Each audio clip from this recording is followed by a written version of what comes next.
Syria में तख्ता पलट हो चुका है। असद परिवार के 50 सालों की हुकूमत अब गुजरे जमाने की बात होगी। अब लोग कहा करेंगे, एक था असद का दौर।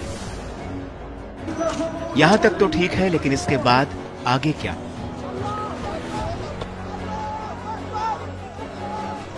इसकी बड़ी वजह यह है कि सीरिया पर फिलहाल जिस संगठन का कब्जा है वो इस्लामिक जरूर है, लेकिन उस पर अल-कायदा और इस्लामिक स्टेट का टैग चस्पा है। अल-कायदा का पूर्व कमांडर अबू मोहम्मद अल-जुलानी हयात तहरीर अल-शाम यानी HTS का चीफ है, जिसके हाथ में अब सीरिया की बागडोर है। असद के देश छोड़कर भागने को लेकर जुलानी का कहना है कि सीरिया में असद सरकार का गिरना दरअसल इस्लामिक राष्ट्र की जीत है। सीरिया में जगह जगह बशर अल असद और उनके वालिद हाफिज अल असद की मूर्तियां लोग तोड़ रहे हैं। उस भीड़ में जुलानी को सीरिया के आने वाले कल की उम्मीद दिख रही है। जुलानी ने जीत के बाद अपने भाषण में लोगों से कहा कि एक नया सीरिया बनाने के लिए कड़ी मेहनत करनी होगी, जो इस्लामी राष्ट्र के लिए एक प्रकाश स्तंभ होगा। दरअसल सीरिया फतह करने के बाद जुलानी ने राजधानी दमिश्क में अपनी पहली विजयी स्पीच दी। जुलानी को सुनने के लिए उमैयद मस्जिद में भारी भीड़ उमड़ी। अपने भाषण में उन्होंने ऐलान किया कि विद्रोहियों ने अत्याचारी बशर अल असद की सरकार को गिरा दिया। उन्होंने कहा कि असद हुकूमत ने अपने ही हजारों नागरिकों के साथ इंतहाई ज्यादती की, अन्यायपूर्ण तरीके से और बिना किसी जुर्म के जेल में बंद रखा। लेकिन हम यानी सीरिया के लोग इस देश के असली मालिक हैं। हम अन्याय के खिलाफ लड़ते रहे हैं और आज हमें इस जीत से नवाजा गया है। अपनी स्पीच में उन्होंने जीत के लिए खुदा का शुक्रिया अदा किया और खुदा की इबादत करने का आह्वान किया। उन्होंने कहा कि अल्लाह आपको मायूस नहीं करेगा। ये जीत सभी सीरियाई लोगों के लिए है, वे सभी इस जीत का हिस्सा थे।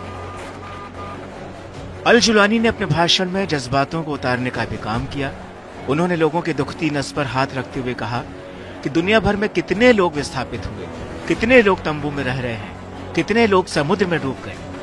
मेरे भाइयों, इस महान जीत के बाद पूरे क्षेत्र में एक नया इतिहास लिखा जा रहा है।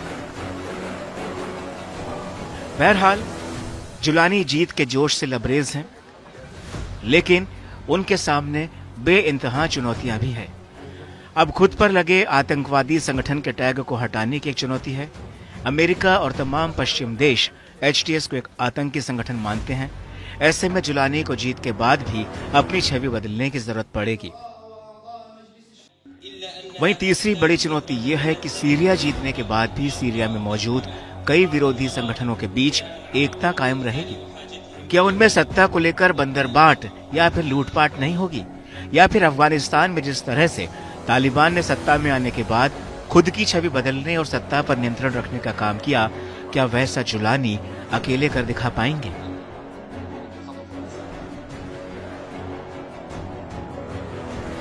इसके अलावा जुलानी के सामने कुर्दों के वर्चस्व वाली सीरियन डेमोक्रेटिक फोर्सेस है, जिसका सीरिया के एक बड़े हिस्से पर कब्जा है। इस संगठन को अमेरिका का समर्थन हासिल है। तो वहीं दूसरी तरफ सीरियन नेशनल आर्मी का उत्तर पश्चिमी सीरिया में बड़ा कब्जा है। इसे तुर्की का सपोर्ट मिला हुआ है। ऐसे में जुलानी के सामने इन दो गुटों को साधने की भी चुनौती होगी, वरना सीरिया सुलगता रहेगा। कितने भी असद जाएं, कितने भी जुलानी आएं, ये आग सीरिया में जलती रहेगी।